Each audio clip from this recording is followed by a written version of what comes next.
যে কোনো ধর্মের মানুষই জানে মুসলিমদের ধর্মগ্রন্থ আল কুরআন। কিন্তু ব্যক্তি পর্যায় থেকে সকল পর্যায়ে এ কুরআন যে পরিত্যাজ্য এবং এ কিতাব পরিত্যাগ দ্বারা যে ধর্ম তৈরি হয়েছে তা যে সঠিক আর সেটার অনুসরণ যে জান্নাতে পৌঁছে দিবে, এটাই এখন আমাদের মনোজগতে প্রতিষ্ঠিত। আর এজন্য রয়েছে বড় বড় আলেম আর তাদের তৈরি ব্যাখ্যা। কারণ কুরআন পরিত্যাজ্য, তাই আল্লাহ এ কিতাবকে পরিপূর্ণ ব্যাখ্যাকৃত বিস্তারিত হিসাবে উল্লেখ করার পরও বড় বড় হাদিস গ্রন্থ ও বড় বড় আলেমের ব্যাখ্যার প্রয়োজন পড়ে, এবং এতে ইন্ধন দিচ্ছে মোল্লা শ্রেণী।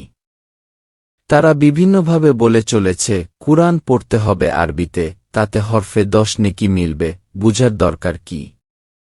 আর যদি অনুবাদ পড়ো তবে বড় বড় হুজুরদের চেয়ে আরবদের চেয়ে বেশি বুঝো না। অথচ সূরা তওবার ৯৭ নং আয়াতে আল্লাহ বলেন, আরবরা কুফরি ও মুনাফিকিতে শক্ত এবং আল্লাহ তার রাসূলের উপর যা নাইল করেছেন তার সীমারেখা সম্পর্কে অজ্ঞ থাকার অধিক উপযোগী। আর আল্লাহ সর্বজ্ঞ প্রজ্ঞামা। সূরা তওবার ১০১ নং আয়াতে বলেন, আরবদের মধ্যে যারা তোমাদের আশেপাশে আছে তাদের মধ্য হতে কতিপয় এবং মদিনাবাসীদের মধ্যে হতেও কতিপয় লোক এমন মুনাফিক রয়েছে যারা মুনাফিকবিতে অটল। এখন ঐসব হাদিসের বর্ণনাকারীরা যে কোন শ্রেণীতে পড়েছে তা তো কুরআন নাম উল্লেখ করে বলেনি, বরং ইতিহাস বলে তাদের মধ্যে এমনও আছে যারা রাসূলের নাতিকে হত্যাকারীর মদতপুষ্ট কিংবা আরও গুরুতর পর্যায়ের।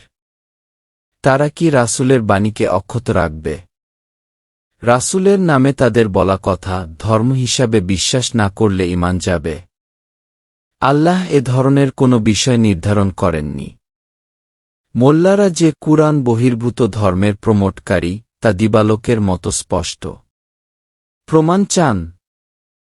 তাহলে কুরআন বুঝে পড়ুন, আপনি নিজেই দেখবেন কুরআন একটা বলছে আর আমরা সেখান থেকে বেরিয়ে ধর্মের নামেই উল্টোটা করছি এবং তার আকর্ষণীয় ব্যাখ্যাও আমাদের গেলানো হচ্ছে। ধারাবাহিক পর্বগুলিতে বিষয়গুলি তুলে ধরব ইনশাআল্লাহ।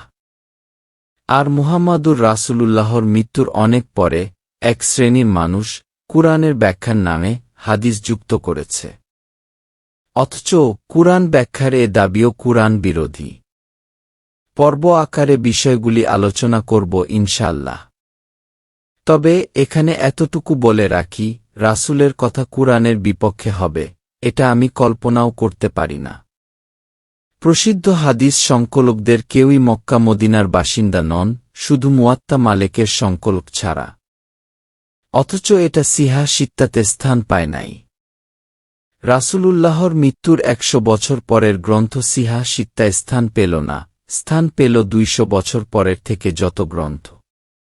কারণ হিসাবে আমি দেখেছি মুয়াত্তা মালিকের চেয়ে ওইগুলো দ্বারা স্বাচ্ছন্দ্যে রংচং দিয়ে ধর্ম বানানো যায়। এ পর্বগুলিতে হাদিসের নামে প্রচলিত গ্রন্থের উল্লেখ না করে সমাজে প্রচলিত বিষয়গুলিকে প্রাধান্য দেওয়ার চেষ্টা করব। হাদিসের গ্রন্থগুলির রেফারেন্স টেনে আলোচনা করলে আমার অতি নগণ্য জ্ঞানেও ১০০০ পর্বেও কুলাবে না। কুরআন পরিত্যাজ্য এ নামে পর্বগুলি চলবে। কেননা সূরা ফুরকান আয়াত ৩০ আমাকে ভাবিয়েছে। রাসূলের সুপারিশের নামে মুখরোচক ও নির্দ্বিধায় পাপে উদ্বুদ্ধকারী প্রচলিত কথাগুলি শুনে আমি অভ্যস্ত। আর এ আয়াতে পেলাম উল্টা কথা। আজকের পর্বে এ আয়াত এবং এর প্রাসঙ্গিক আয়াতগুলির আলোচনা করব। সূরা ফুরকান আয়াত ২৭, জালিম ব্যক্তি সেদিন নিজের দুহাত দংশন করতে করতে বলবে, হায়, আমি যদি রাসূলের সাথে কোনো পথ অবলম্বন করতাম।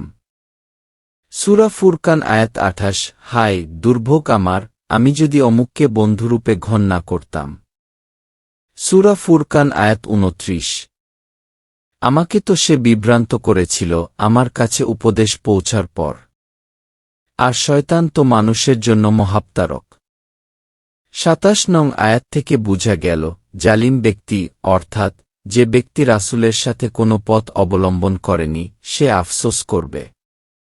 এবং 28 ও 29 নং আয়াত থেকে বোঝা যায় সে তার বন্ধু ও শয়তানকে এজন্য দোষারোপ করবে।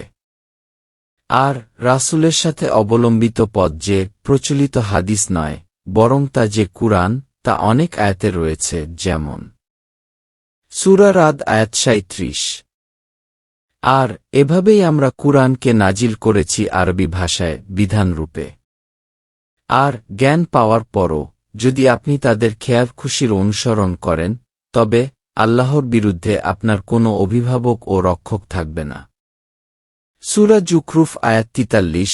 অতএব আপনার প্রতি যে ওহী নাজিল করা হয় তা দুইভাবে অবলম্বন করুন। নিঃসন্দেহে আপনি সরল পথে রয়েছেন।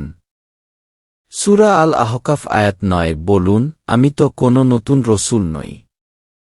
আমি জানি না আমার ও তোমাদের সাথে কি ব্যবহার করা হবে। আমি কেবল তারই অনুসরণ করি যা আমার প্রতি ওহী করা হয়। আমি স্পষ্ট সতর্ককারী বই নই। কাজেই রাসূলের সাথে কোনো পথ অবলম্বন এ কথাটাকে কুরআন থেকে না বুঝে মনগড়া ব্যাখ্যা দিয়ে কুরআন অনুসরণ থেকে বের হওয়ার কোনো সুযোগ নেই। কেননা রাসূলের পথ যে কুরআনের পথ, এবং কুরআন থেকে বেরিয়ে গিয়ে কুরআনকে অকার্যকর করলে, অর্থাৎ কুরআনকে না মানলে, রাসূলের অভিযোগের আওতায় পড়তে হবে। তাই তো সূরা ফুরকান আয়াত 30 রয়েছে, আর রাসূল বলেন, হে আমার রব, আমার সম্প্রদায় তো এ কুরআনকে পরিত্যাজ্য সাব্যস্ত করেছে। وقال الرسول يا رب إن قومي اتخذوا هذا القرآن مهجورا। আগামী পর্বগুলিতে আমরা কুরআন দিয়েই আলোচনা করব কুরআন কিভাবে পরিত্যাজ্য, কুরআনের আয়াত, বিধিবিধান, ধর্মের নাম দিয়েই কিভাবে উপেক্ষা করা হচ্ছে।